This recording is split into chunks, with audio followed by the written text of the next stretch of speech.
Hey, it is me, Thomas YK. So recently I made some GIF and it gets really popular for some reason. So in today's video I'm going to talk about my workflow about this animation GIF. Anyway, this is not a tutorial, so if you want to know those basic stuff in Blender or Photoshop, you should go watch other video first.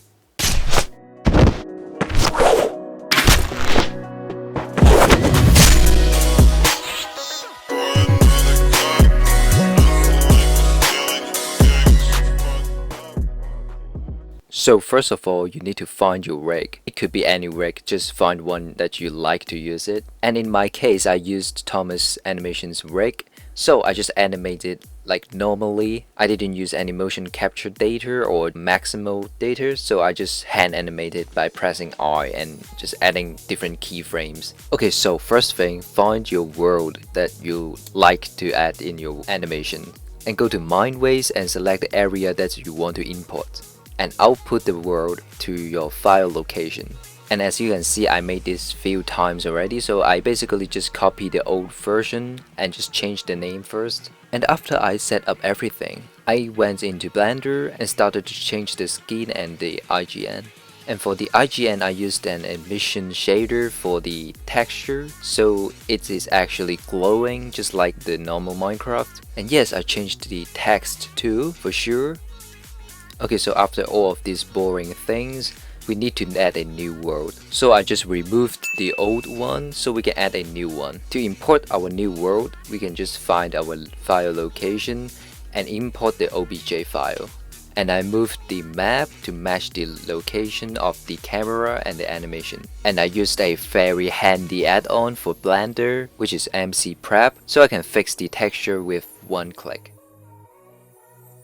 And the next step is very optional, which I go to shading editor and I select the ground texture and I gave it a bump textures. So you can see those textures are actually bumping.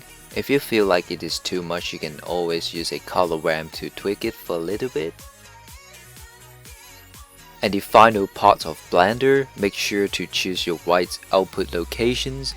And after you make sure everything is right, you can just press render animation to render the animation out.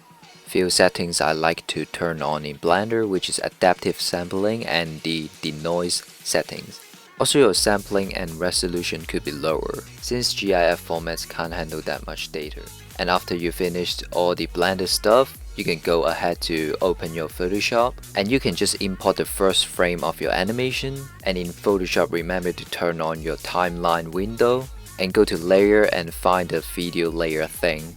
I'm sorry, I have no idea what the English name of this is, And just find your PNG sequence and just click the first one and you can just press import. So you can now just delete the original layer because we don't need it. And of course, you're using Photoshop, so if you don't like the animation, you can just color correct it for a little bit. And at this point, you have basically completed everything.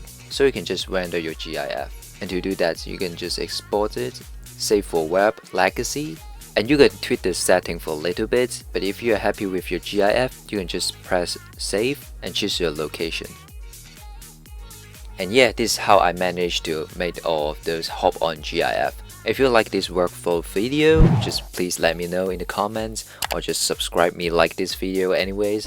Or you can actually follow my Instagram. Yes, I have an Instagram and it has a lot of CGI posts there. Please just follow it, please. I need followers, please. I'm a pathetic piece of shit, just follow me, please. This is the end of the video. See you guys soon, maybe soon or maybe like a year later. Just see you, bye.